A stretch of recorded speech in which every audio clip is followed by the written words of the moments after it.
Hello, Planeswalkers! Andrew here, bringing you a new deck tech on the brand new Izzet Elder Dragon, Galazeth Prismari. This commander makes treasures and turns all of your artifacts into mana rocks, specifically for instants and sorceries. This deck focuses on creating a lot of artifacts to generate tons of mana to dump into big spells. To kick off this deck, we'll start with the cards that make artifact and creature tokens. Mainly artifacts, though. Mechanized Production is our first card, as well as a major win con in our deck, which enchants an artifact you control and makes a copy of it on each of our upkeeps. Then, if you have 8 or more artifacts with the same name, you win the game, which is pretty easy with all the treasures we can make. Metallurgic Summonings makes a construct token whenever you cast an instant or sorcery, and you can exile it if you have 6 or more artifacts to return all instants and sorceries from your grave to your hand. Sai, Master Thopterist, makes a 1/1 Thopter whenever you cast an artifact. Spell Swindle counters a spell and makes a number of treasures equal to the counter spell's mana value. Talaran, Sky Summoner, makes a 2/2 Flying Drake whenever you cast an instant or sorcery. Thopter Spy Network makes a 1/1 Thopter on each of your upkeeps if you control an artifact, and it draws you a card if one or more of your artifact creatures hit a player. Trail of Evidence investigates whenever you cast an instant or sorcery, which makes a clue token. Brass's Bounty makes a treasure token for each land you control. Curse of Opulence enchants an opponent, and whenever they're attacked, you make a gold token, and then each opponent attacking them does the same. Dockside Extortionist makes a treasure token for each artifact and enchantment your opponents control when it enters. Gadrak, the Crown Scourge, makes a treasure token for each non-token creature that died this turn at your end step. Goldspan Dragon makes a treasure whenever it attacks or becomes the target of a spell, and lets your treasures you control sacrifice for 2 mana instead of 1.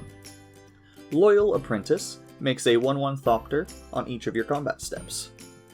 As long as Galazeth is out, that is. Pirate's Pillage has you discard a card and then draw 2 and make 2 treasures. Stormkiln Artist gets a +1/+0 for each of your artifacts, and makes a treasure whenever you cast or copy an instant or sorcery. Saheeli, Sublime Artificer, makes a 1/1 Servo whenever you cast a non-creature spell. Storm the Vault makes a treasure when at least one of your creatures hits an opponent. If you have at least 5 artifacts on your end step, it transforms into a Vault of Catlacan, a land that taps for 1 of any color, or for 1 blue for each artifact you control.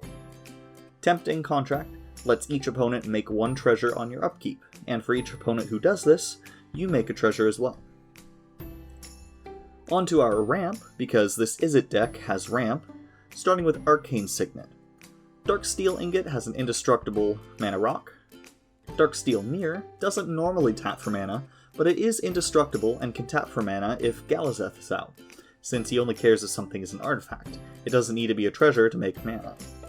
Darksteel Plate is also indestructible, with the bonus of being equipable and granting the equipped creature indestructible. And yes, it can tap for mana even while equipped to something. Darksteel Relic is the hockey puck that costs nothing and does even less, which is a joke that Tyler came up with. It's an indestructible artifact that's free to cast and does nothing on its own, but Galazeth makes it actually kinda decent. Lotus Bloom has Suspend 3 for 0 mana, which means it costs no mana, but it does take 3 turns to actually be cast after you play it, and you can either sack it for 3 mana, or keep it around to use it with Galazeth's ability. Skyclave Relic is an indestructible mana rock that can be kicked to make 2 copies of itself. And finally, Sol Ring is Sol Ring. Our next set of cards is actually something I call mine. Acquire is one of my favorite cards, because it lets you steal someone else's artifact from their deck. It's also funny because it calls theft acquiring. Bribery does the same thing but for a creature. Narset's Reversal turns a target instant or sorcery to its owner's hand, fizzling the spell, and also letting you copy it. Twincast just lets you copy an instant or sorcery. Deflecting Swat changes the targets of a spell or ability, and can be cast for free if Galazeth is out. I've started running redirection spells instead of counter magic as often as I can, because I just think redirecting a spell is much more fun in a 4-player format than outright stopping a spell. Hellkite Tyrant grabs all of your opponent's artifacts when it hits them, and if you hoard 20 or more artifacts by your upkeep, you win the game. Reiterate copies an instant or sorcery, and can be brought back for 3 mana, which just returns it to your hand after it's cast if you pay an extra 3. Reverberate copies an instant or sorcery. Up next we have Card Draw, with Ancestral Vision letting you draw 3 and it has to spend 4 for 1 blue. Blue Sun Zenith is an X cost spell that draws you X cards, and then it shuffles into your library. Folio Fancies removes everyone's hand limit, can be paid into and tapped to force everyone to draw X cards, and can be paid into and tapped to mill each opponent for the same number of cards as in their hand. Mind's Aglow lets everyone contribute mana, and then every player draws cards equal to the total mana spent. Mulldrifter draws you 2 cards when it enters, and can be evoked for 2 less mana, which just means it dies as soon as it hits the field. So you draw 2, but don't get to keep the creature. Ponder gives you a lot of options before drawing one. Prosperity causes everyone to draw X cards, and this is an example of a spell that we can dump our insane amount of mana we get from Galazeth into, since his mana can only be spent on instants and sorceries. Howling Mine has everyone draw an extra card on each of their turns, and Mind Stone can be sacked to draw one. On to general support cards.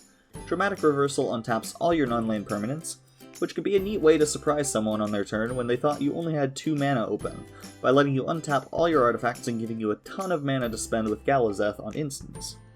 Ghostly Flicker lets you blink 2 things. Spellseeker tutors for a mana value 2 or less instant or sorcery. Sublime Epiphany lets you choose 1 or more between countering a spell, countering an ability, bouncing a permanent, copying a creature, or drawing your card. Teferi's Time Twist lets you blink a permanent you control. Thassa, Deep Dwelling, blinks one of your permanents at your end step.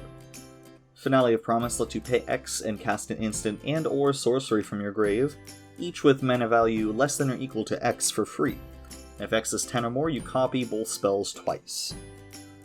Expansion Explosion can copy an instant or sorcery, or it can hit something for X and draw you X. Hypersonic Dragon gives your sorceries flash. Prismari Command lets you choose 2 between shocking something, drawing and discarding 2, making a treasure, or destroying an artifact. Shadow Spear is another equipment that serves the dual purpose of boosting Galazeth and also being able to be tapped for mana. Spellbook removes your hand limit and of course can be tapped for mana with Galazeth. It's also free.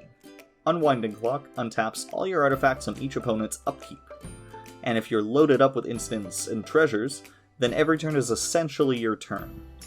Mystical Tutor tutors for an instant or sorcery.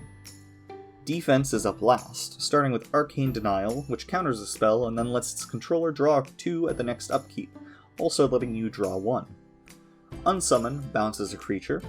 Chaos Warp can turn a permanent into another permanent. Comet Storm is an X-cost spell with multi-kicker, and it can deal X damage to 1 target, plus 1 target for each time the multi-kicker is paid. This is a win con if you have a bunch of artifacts to pay for X, because you only need to pay the multi-kicker twice in order to hit all 3 opponents. Crackle with Power is a triple X-cost spell that can hit up to X targets for 5 times X damage. Pay 11 mana to hit 3 targets for 15 damage each. That's a reasonable amount of mana for any EDH deck to hit by the mid to late game. In this deck, however, Galazeth can help you produce much more mana to pay into X.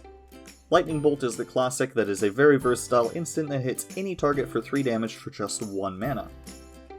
Crystal Shard can bounce Galazeth back to your hand if he's about to be removed, or it can bounce an opponent's creature if they have no mana to pay the 1. For lands, we run Command Beacon, Command Tower, Darksteel Citadel, Reliquary Tower, Sanctum of Eternity, Treasure Map. Yes, I know it starts as an artifact, but it flips into a land. Sue me for putting it here. Cascade Bluffs, Fiery Islet, Steam Vents, Sulphur Falls, Training Center, 15 islands, and 9 mountains. With that, thank you all so much for watching.